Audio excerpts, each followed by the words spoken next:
Running Out of Love. Like the song, right? So before we move on, I want to address the last live I did. So last live I did, I titled it, I pushed a man away, what should I do? And, you would think that people would know that this is a question asked by a friend because I said it many times. But I guess a lot, well, at least particularly two people came on the live and tried to call me gay or whatnot. That doesn't bother me whatsoever. But the reason why I wanted to address it is because I find it very interesting that, I may be one of those, I am one of those people who are like, yep, no, I don't support like LGBTQ and stuff like that. However, I don't go around slandering people as gay. I don't just call you gay to attack you. And I find it interesting that a lot of people like to do that. And especially when a man, particularly the one that looks like me, is standing on some business, it's people are quick to call me that. And I find it interesting that the LGBTQ community doesn't ever get upset with people that comment like that. And I'm not gonna draw a connection saying that gay folk also do that. Particularly, I think women do that a lot, where they'll just call you gay or say you're sassy, and a lot of women do that, and have done that to me.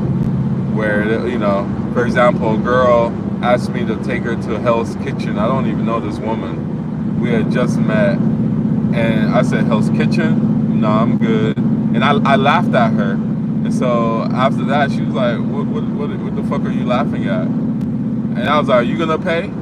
She's like, yeah, I'll pay. I'm like, okay, let's go. She's like, that's weird. That's weird. You want a woman to pay? That's weird. And I said, you don't even know me. Why are we going to a 6-star restaurant? She said, oh, you're sassy, you're gay. And then she blocked me, So I find it interesting that the so-called gay people, the LGBTQ community, never gets offended when people use them as a slur. Imagine if white people started calling people they don't like, or because they're saying something they don't like, Negroes. Imagine they're like, oh yeah, you're a Negro. Yeah. You don't like popcorn? You're a Negro. Yeah. So imagine that. Anyways, moving on to the conversation. So I titled this live as when a woman runs out of love. When a woman's fed up, it's like running out of love. Particularly because when a woman likes you, she likes you. She likes you. When a woman don't like you, she finds any reason not to be with you. Any reason. That can be long distance. She'll be like, oh yeah, we live too far away. Long distance being like 15 minutes away. It don't matter. 15 minutes, 2 hours, long distance. When a woman loves you, it doesn't matter how far you are. You could be on the moon and she'll still love you. In fact, many women, when they love you or want you around or see a use for you, the farther away you are, the better. But when a woman don't love you, she'll find any reason to not be with you because she wants her so-called freedom from you. So that's why I titled it that. And it can be very frustrating because you'll see a lot of these girls get on TikTok or Instagram. And they'll say there are no good men around. And then next thing you know, they're a baby mama. And then when you're talking to them about their baby daddy or whatever, they're talking about how trash this man is. How this man has never helped anybody in his life, has never been useful for anybody in his life. He's a gangbanger, woman beater. He just choke slamming people left and right. He DDT'd her. Frog splash. Roundhouse kicked her. What's that dude? Michael something. I forget his name. Not Ric Flair, but the guy who used to do the sweet chin music. He does sweet every morning she wake up. He does sweet chin music her. That's what baby mamas say when you see them walking about without their baby, the father of their baby, and without a relationship, talkless of even a marriage. Without a marriage, talkless of even a relationship. You know, they say all these things about a man. Why is it like this? It's because the woman, especially in America, never wanted to be in a relationship with you to begin with. She never wanted to be in a marriage with you to begin with. There's a particular reason why she wanted to be with you. And as long as you were fulfilling that for her as a man, then there's nothing in this world that can stop you, that can stop her from being with you. So if you're taking her on lunches and dinners and whatnot, she got you saved in her phone as double whopper man, the double whopper man. Well, that's her baby daddy. She got you say. I wouldn't even say Ruby Tuesdays or what's that other place? Applebee's? Nope, the other one, the Cheesecake Factory. You're not even saved in that if she's messing around with you. You saved in her phone as Ruth Chris. So as long as you're taking her to Ruth Chris and she's getting all her burnt up steaks, all her $250 burnt steaks that she thinks is just so amazing and valuable to be with you, that's fine. The moment you tell her, hey, we're going to cut back on this, or you try to move in any manner that resembles a man, you now are not, it ain't going to work. It's not going to work. So now she finds any reason not to be with you, So even if she's, let's say, in Norway, even if she's in Norway, right? If you're not meeting whatever needs it is that she values you for, it's too far away. Even if you're just down the street, it's too far away, So, I want to address the whole long distance relationship thing. A lot of women love to do that. They love to say long distance relationship, which is interesting because it's men that should be pushing that, because it's men that should break up relationships, pushing that agenda, right? That concept. Oh, we're just too far away. Women love to say they're so romantic. They love romance. Men are the ones who are romantic. A woman cannot be romantic unless you are in one of those lesbian relationships. Women are not romantic. Women have never bought a flower for a man. I've never gotten chocolates. I've never planned anything for a man. Unless it's his 75th birthday with his grandchildren around. A woman is not capable of being romantic. I've never seen it. I've never experienced it.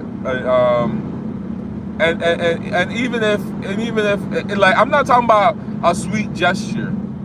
I'm talking about romance. No. Women tend to be on the receiving end of romance. They can't be romantic. So I say that because you would think that all those movies they watch about these long distance relationships, about the man and the woman writing each other love letters, haven't seen each other for 6-8 months, but then when they finally see each other, the passion is just so strong. The passion is just it's overbearing. They can't wait to get their hands on each other. That women are the ones who watch those kind of movies. Meanwhile, men, we out here playing Call of Duty, right? We out here having a good time. However, because we're the ones held to the high standard of romance, we have to keep that up. And one of the main things that women like to do, like when it comes to this, like if there's any particularly substantial distance, right, is they can't wait around. They don't wait around these days. So they don't wait around, which is very interesting, because you'd rather be in Norway getting pumped and dumped than writing a couple of love letters and waiting around for your man. And then you expect that when you do finally see him, y'all can just pick up from where you left. And you don't even realize that's not how men calculate. We don't think like that. We know what you're out there doing. We know what you in Norway doing, you know? So it's very interesting. And then, and you know, other simple things like, for example, a lot of women these days love to say, oh, you know, monogamy, monogamy, monogamy, monogamy, monogamy. They don't even know what monogamy is. And they don't even practice it. You know, the older I get these days, because I haven't actively gone to church in some years. It's been about 10 years since I've actively gone to church. However, the older I get these days, the more I find myself in conversations with people where I just look over, I'm like, are you Christian? Because I thought you were Christian. But nothing you say or do is Christian-like. One of the things women like to disqualify me with is they go, oh, you don't go into enough church. Oh, I need a God-fearing man. However, this same woman will turn around and tell you that she won a $10,000 wedding dress. This same woman, if you let her talk, will tell you about her history, her sex history, the types of men she's been with, the types of dangerous situations put herself in behind the McDonald's alley, having men eat McFlurries off her chest. But then they have the audacity to see me and we have a conversation about, you know, how we view the world. And then now they want to disqualify me because they peg me with that I'm not Christian. I never said I wasn't Christian. I said I don't go to church. I'm not going to spend an hour in church every Sunday. I'm good. I got a lot to do.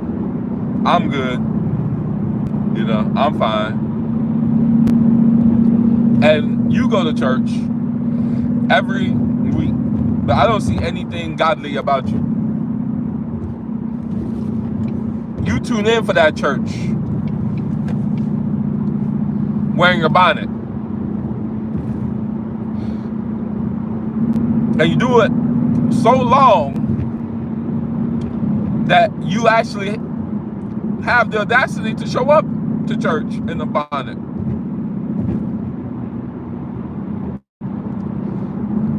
In the Bible, it says that when a group of people come together and praise God, it is now a church. It did not say when a group of people in bonnets come together to praise God. Bonnets with stains on it, chicken grease stains, because y'all wear these bonnets while cooking the fried chicken. It didn't say when a group of people wearing bonnets with chicken grease stains come together, you form a church. No, that's not a church. You form a church's chicken. That is church's chicken that you are forming. However, women, black women in particular, are the first to try to determine other people's faith and religions. You know, when a woman don't like you, or again, remember, I define a woman liking or not liking you as you don't meet a need for her. Like, there's a particular need that she desires for you to meet.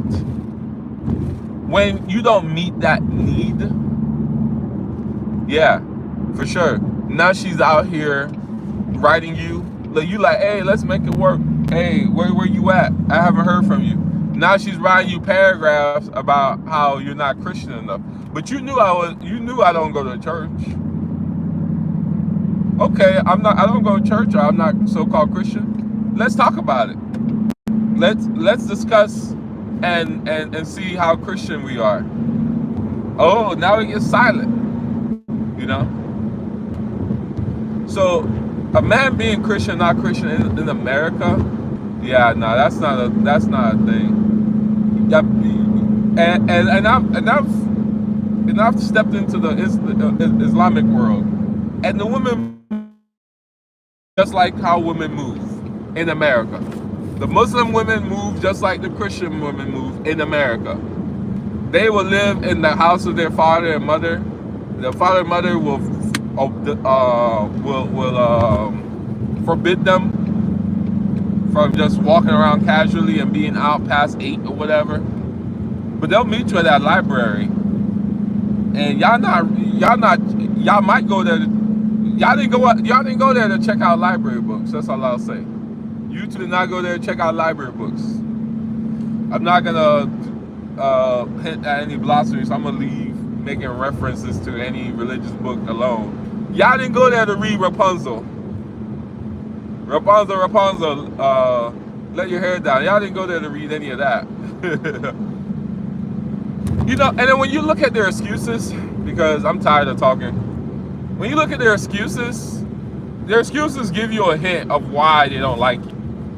For example, if everything was fine and it's a long distance, that's the problem. It's because she wants sex. And you may have been the go-to sex person. And for some reason, you're not around anymore. And so she wants to replace that sexual release that you were providing. And so when a woman tells you long distance, it's really because she wants to, without any feeling bad, try to find a man or men that will do that for her.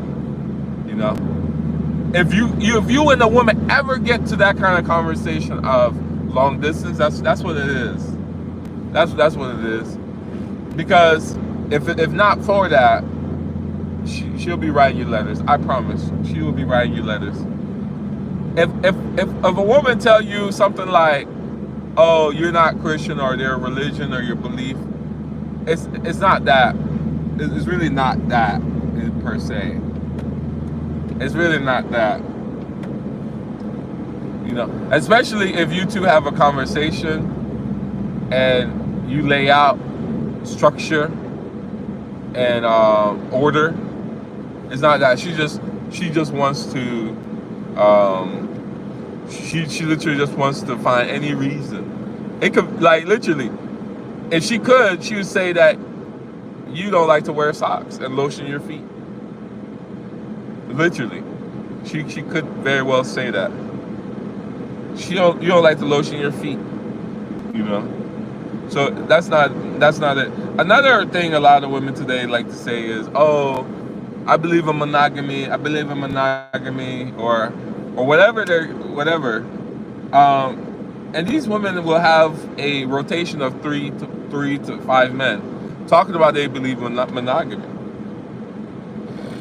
I say that because I'll have a conversation with a woman. I'll say something like, "In America, people don't practice monogamy." That's all I will say. Next, you know, she'll, "Oh, you don't believe in monogamy. You don't believe in monogamy," because, fellas, if you look at the conversation you have with a woman, you know what I'm talking about. And let's say you just disagree with something, or you go to explain something or talk about something, she will be quick to that. That's not what she heard. She didn't hear, "Oh yeah, people don't practice monogamy." What she heard is, "I hate monogamy. I am not monogamous. I have 5 wives. Meanwhile, I'm single. I have no woman. I don't even have a rotation of women." She will be dating more men than I'm dating any person. But I'm just out here with 8 wives. That's what she heard. When she don't like you, of course. When she do like you, she don't care to be baby mama number 8, baby mama number 10. Look at Future. When she do like you, she don't care about any of that. And this is just the nature of ladies. So when a woman is fed up, it's like running out of love. It's like running out of love. So whatever reason it is that y'all not together, a woman will come up with excuses to not be with you. When a woman don't like you, she will come up with excuses not to be with you. It could be your socks. It could be simple political family concepts like monogamy, polygamy. You don't even know what monogamy, polygamy is. It could be long distance. This is the same woman that likes to watch movies about love, long distance and love and how love conquers all. It could be, but she won't practice it with you because she don't like you. Why does she like you? It's not because you're not a nice guy or something. It's because you are not fulfilling the need she needs. And she needs that need. Because particularly with the whole so-called long distance, a girl will say that, oh, sex is not important, or be quick to take it away. But they know how powerful sex is. They know they need it too, just like how you need it. And they definitely know to weaponize it, to take it away and reward you with it, to do as they say. That's why a lot of girls who argue monogamy don't argue because they want to just be right next to you every day, all day, and all that. They argue for the same reason why they keep saying partner instead of husband. They say partner instead of husband because that's a legal term. Whereas husband is swearing to the Almighty God that you will forever be with this man through everything. Sickness, health, whatever. Everything. Cat Williams. Whereas partner means that whenever this business deal no longer suits you, you're going to tell them that, oh, there's long distance in this bedroom. You're going to tell them that, oh, there's this concept that you think or you say that I just don't agree with, and that's why we are just not the same. And these women will be 55 years old saying the same thing, that, oh, I like butter popcorn, and you like butter original salty popcorn, traditional popcorn, and you like Orville Bummenbachers or whatever, the sweet popcorn, the one, yeah, you like that, but I like this. They'll be 55 years old, so I'm looking for love. I'm looking for the man that matches me. So in the same regards of so when it comes to monogamy, they don't care about monogamy. They just want to be able to withdraw sex or act up and misbehave, and you just have no other woman to be able to balance that out, give you attention, give you the sex you need, cook for you, and just do the things that she refuses to do because she's trying to make you do something. As they try to think 2 to 3 steps ahead of you. It's very interesting. Girls, say whatever you want to say, y'all. Girls don't think long term. They think now. The only long term they think about is when they're trying to think 2 to 3 steps ahead of you.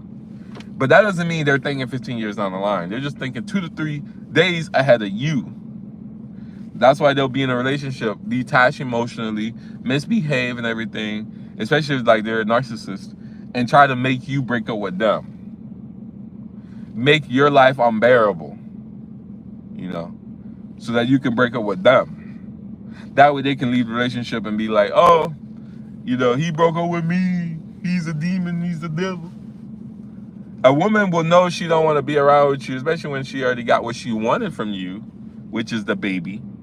You fulfill that need of her having a baby. Next you know, with her so-called postpartum depression, she gonna act a fool. And then y'all gonna turn that living room to a WWE match.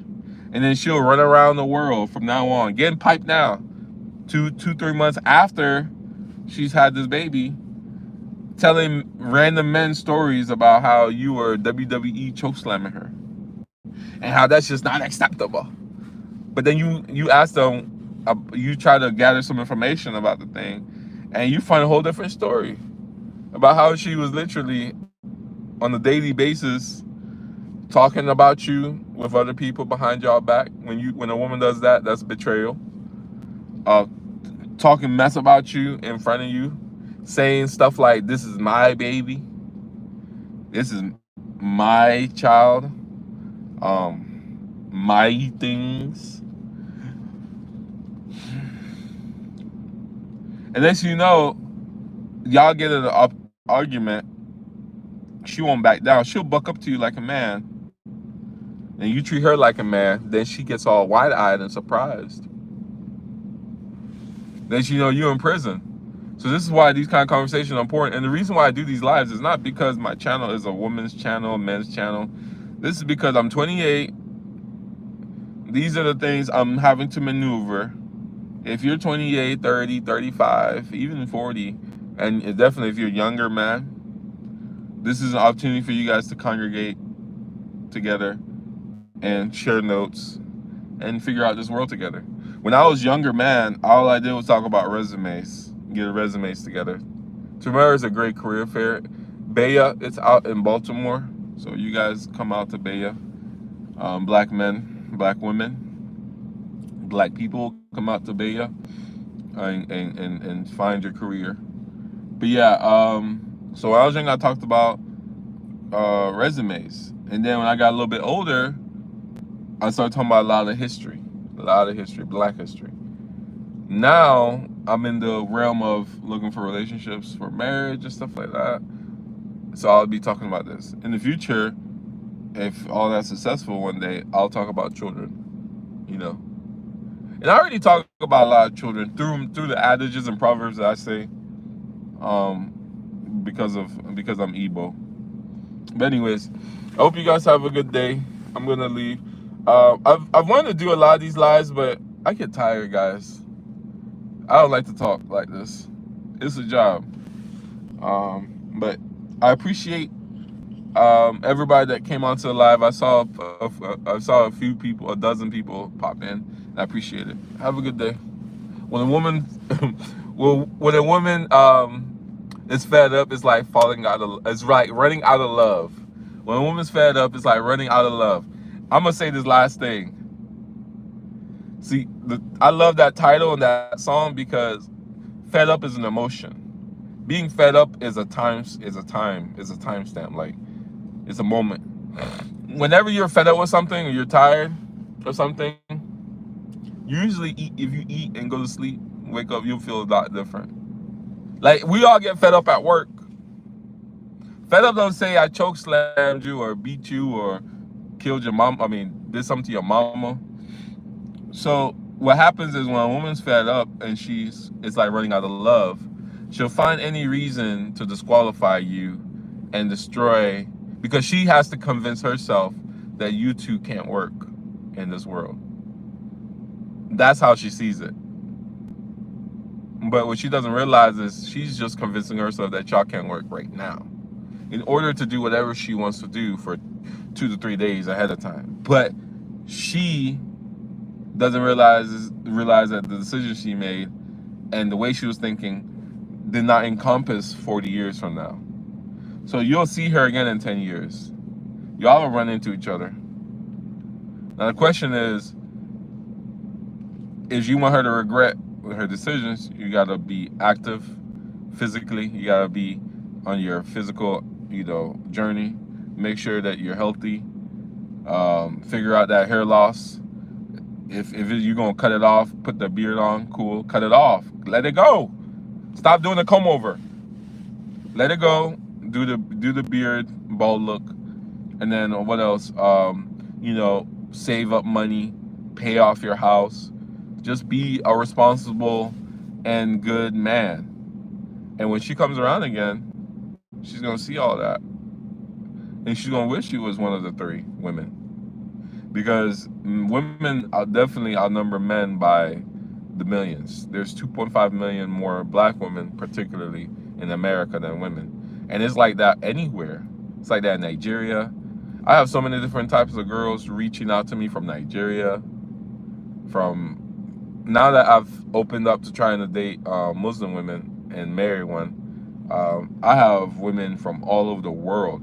Egypt, talking about Cairo. I have women from Nigeria, Philippines, Jordan. There are Muslim women in the Philippines. Kazakh, but I should have said Kazakh. It's not as popular in the Philippines. Philippines is more Christian, but there are ladies in the Philippines interested. Kazakhstan, very Muslim, very sweet women.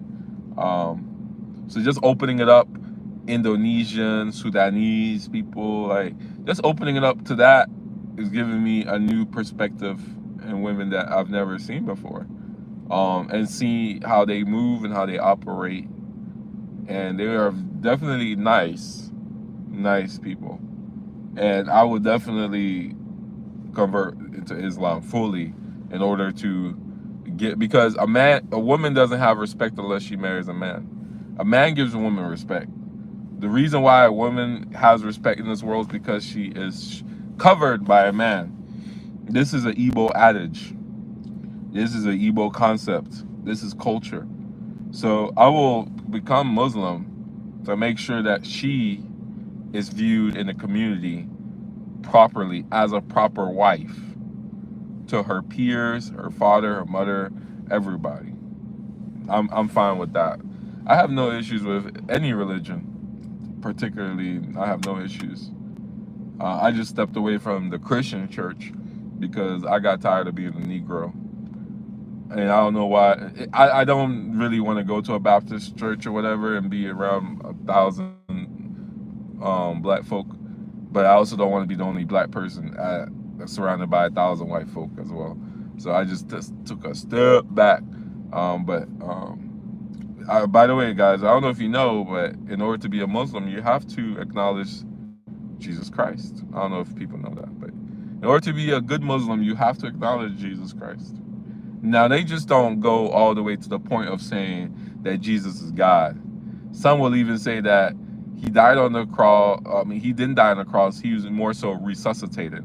Or there was some kind of miracle that made people think that was him on the cross dying. You know? And they do acknowledge he performed miracles. And they acknowledge that he was one of the great prophets. He's in line with the other great prophets. And that's where it stops. Basically, you know. Anyways, I'm gone. Have a good day.